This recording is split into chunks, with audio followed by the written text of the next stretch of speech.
pembuatan video ini untuk memenuhi tugas ujian tengah semester mata kuliah praktik pembelajaran mikro. Assalamualaikum warahmatullahi wabarakatuh. Baiklah anak-anak, apakah sudah hadir semua di dalam kelas? Ataukah ada temannya yang masih di luar kelas? Sudah hadir semua? Oke. Sebelum memulai pelajaran pada hari ini, Ibu meminta ketua kelas untuk memimpin berdoa pada hari ini. Silahkan kepada Ali, silahkan duduk ke tempatnya semula. Dan anak-anak, setelah membaca doa tadi, maka kita akan bernyanyi terlebih dahulu agar lebih semangat dan lebih siap untuk belajar. Jadi siapa nih yang hari ini bersedia untuk memimpin nyanyi? Kemarin itu Rahman, sekarang gantian. Oke, Amel. Ya, baik Amel, silahkan pimpin teman-teman yang bernyanyi. Judul lagunya Garuda Pancasila. Oke, sekarang berikan aplaus untuk diri kita sendiri dan untuk teman kita Amel yang sudah berani tampil ke depan. Oke Amel, silahkan kembali ke tempat duduknya semula. Nah, untuk anak-anak sekalian, silahkan perbaiki tempat duduknya. Lihat kalau ada sampah yang ada di laci, di samping, di bawah kursi, bawah meja, silahkan diambil, pungut dan dibuang ke tempat sampah terlebih dahulu. Karena kalau mau belajar yang nyaman, tempatnya harus bersih juga. Baik. Silahkan buang dulu Ali. Sekarang duduk ke tempatnya masing-masing. Sudah? Sekarang Ibu akan mengabsen kalian dan dengarkan. Harap untuk mengangkat tangan jika namanya dipanggil ya. Oke. Rahman, Nandina, Ali, Akbar, Putri, Yuni, Puspita.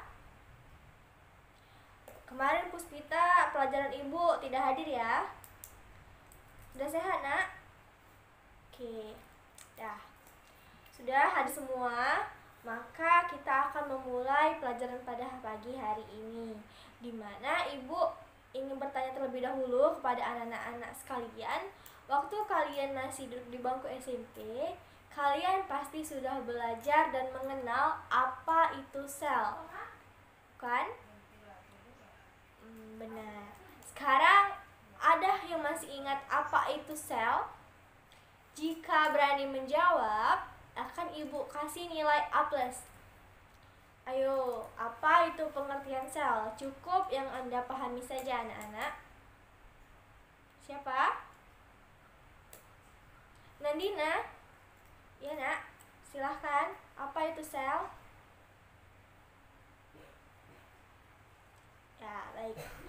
Ada yang lain yang ingin menambahkan jawaban dari teman kalian? Iya Putri?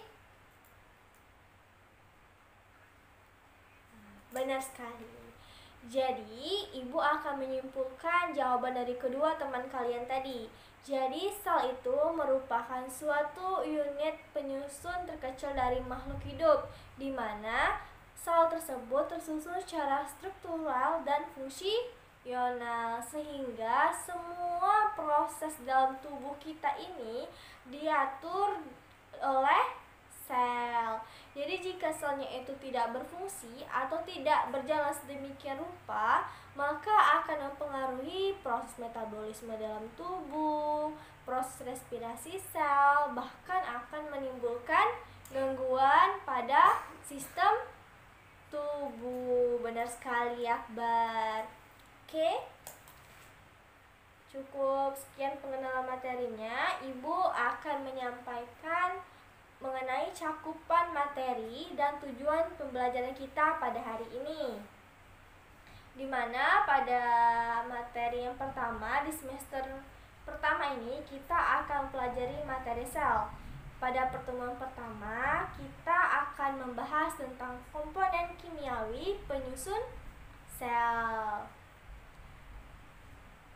Oke, sekarang kompetensi dasar. Kompetensi dasarnya itu 3.1, yaitu menjelaskan komponen kimiawi penyusun sel, struktur, fungsi, dan proses yang berlangsung dalam sel sebagai unit terkecil kehidupan. Indikator pencapaian kompetensinya itu menunjukkan komponen kimiawi penyusun sel. 3.1.2 menjelaskan komponen kimiawi sel secara rinci. Baiklah, sebelum kita masuk ke pembelajaran inti tentang komponen kimiawi penyusun sel, Ibu minta anak-anak keluarkan terlebih dahulu buku-bukunya, penanya, pensilnya, dan tidak ada yang mengobrol selagi Ibu menjelaskan. Jadi, Ibu akan mereview sedikit ingatan kalian mengenai sel, di mana Ibu akan menjelaskan secara sekilas mengenai sejarah penemuan sel terlebih dahulu, baru masuk ke materi komponen kimiawi penyusun sel. Oke, jadi anak-anak, sejarah penemuan sel itu, pertama kali sel itu ditemukan oleh seorang tokoh ilmuwan yang bernama Robert Hooke pada tahun 1665. Ada yang masih ingat tentang Robert Hooke? Apa sudah lupa semua? Oke, Ibu akan jelaskan.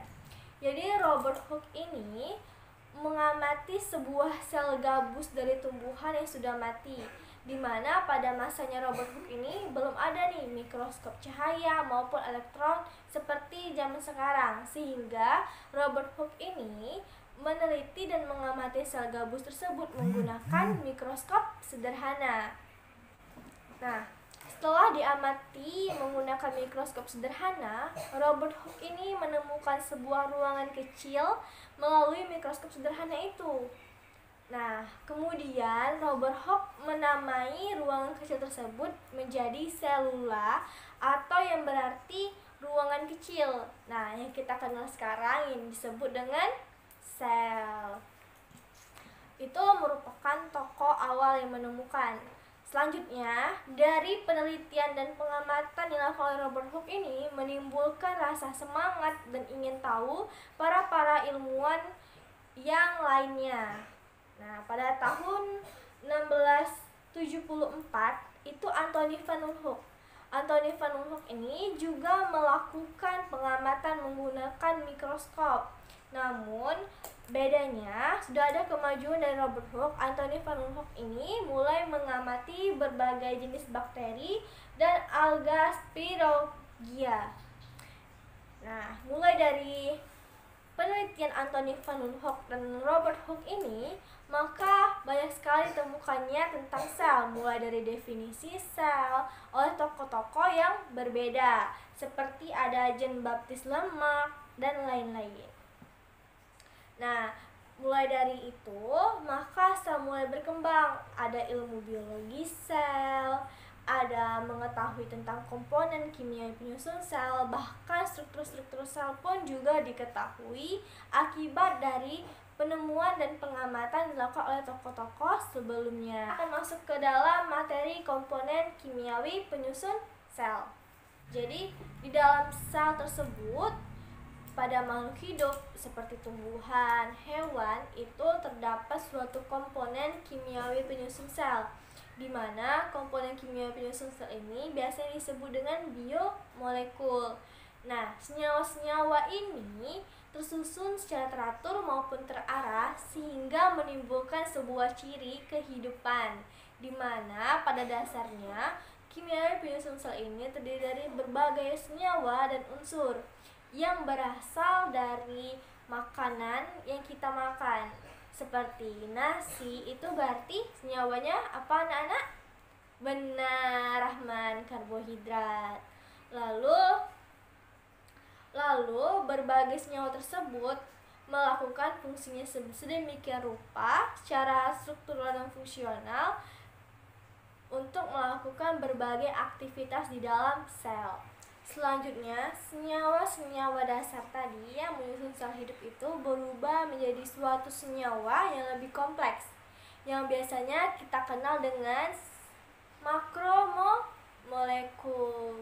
Jadi, makromolekul ini terdapat pada semua sel hidup, di mana definisi dari makromolekul itu sendiri merupakan suatu molekul besar yang terdiri dari berbagai macam atom dan blok penyusun. Nah, di mana di dalam sel hidup biasanya makromolekul ini terdiri dari 4 macam. Ada yang tahu, anak-anak? Ada? Ya, Putri? Benar sekali. Yang disebutkan oleh Putri itu merupakan salah satu dari makromolekul, yaitu karbohidrat. Yang kedua itu ada lipid, yang ketiga protein, dan yang keempat asam nukleat. Ada yang pertama itu karbohidrat. Karbohidrat ini terdiri dari 3 unsur. Yang pertama ada unsur C, unsur H, dan unsur O. C itu ada yang tahu, anak-anak? Iya, Nandina? Karbon, benar sekali. Dan H, hidrogen, O, oksigen. Jadi, rumus dari karbohidrat itu, anak-anak, adalah CH2 dan ON. Nah, karbohidrat ini memiliki berbagai jenis fungsi dalam sel. Yang pertama itu sebagai struktur penyusun sel, seperti pada dinding sel. Yang kedua itu sebagai sumber energi, dan yang terakhir sebagai sumber bahan bakar. Nah, karbohidrat sendiri terdiri dari 3 macam. Yang pertama ada monosakarida, yang kedua disakarida, dan yang ketiga ada polisakarida. Ini, anak-anak, merupakan suatu penyusun komponen struktural membran plasma dari sel. Nah, lipid ini juga berfungsi sebagai cadangan makanan, sebagai lapisan pelindung, sumber vitamin, dan sumber hormon. Nah, macam-macam lipid. Yang pertama itu ada fosfolipid, yang kedua sphingolipid, yang ketiga ada lemak yang dikatakan oleh tadi ya, yang keempat lin, dan yang terakhir ada steroid. Kita akan bahas tentang protein.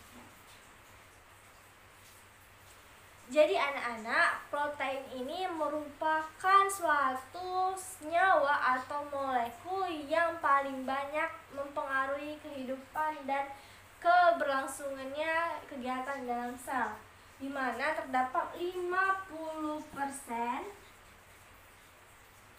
bobotnya di dalam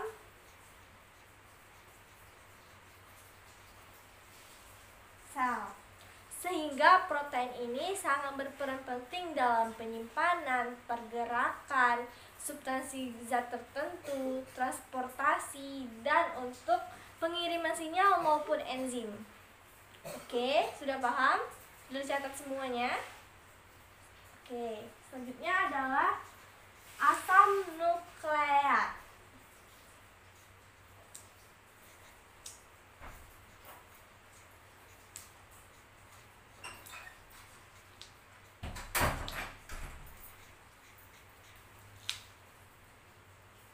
Nah, asam nukleat, ada yang pernah tahu tentang asam nukleat?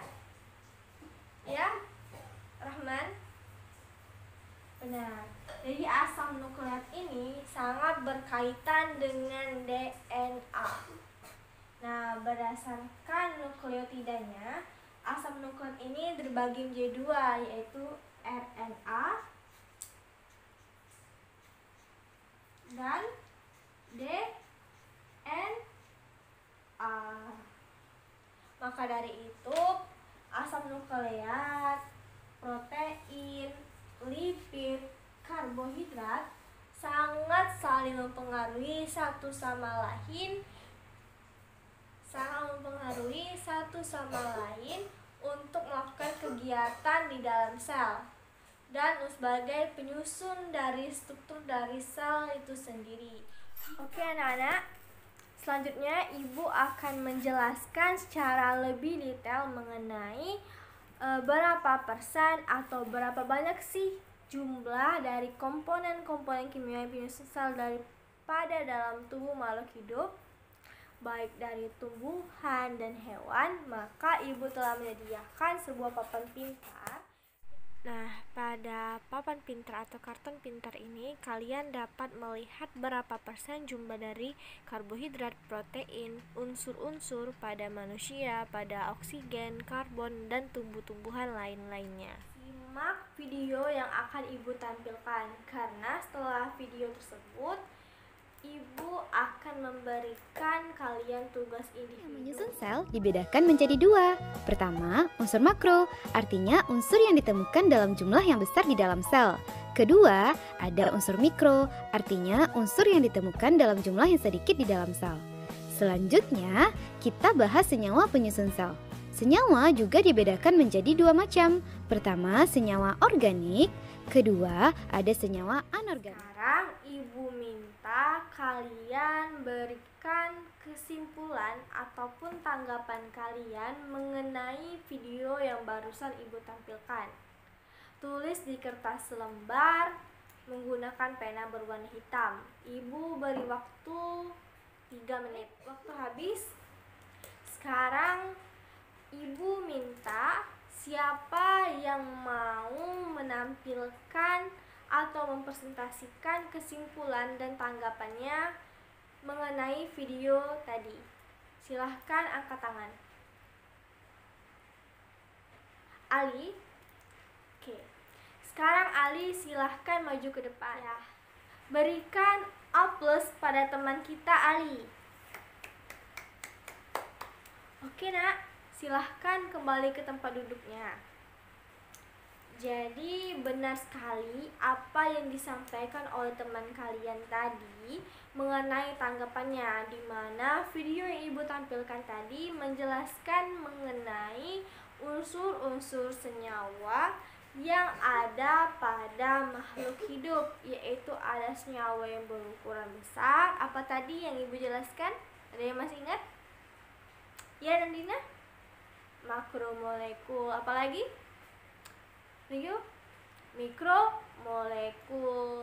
Nah, sekarang Ibu akan menutup pelajaran ini dengan mengucapkan terima kasih terlebih dahulu kepada anak-anak Ibu yang Ibu sayangi, yang telah mengikuti pelajaran dengan semangat, aktif, dan tidak ribut. Nah, jadi sangat memperhatikan apa yang Ibu jelaskan, dan insya Allah menjadi berkah bagi kita semua. Oke? Amin. Dah. Sekarang ayo kita membaca doa pulang. Ketua kelas, silakan pimpin teman-temannya nak. Ali, hati-hati di jalan. Sampai jumpa di pertemuan berikutnya.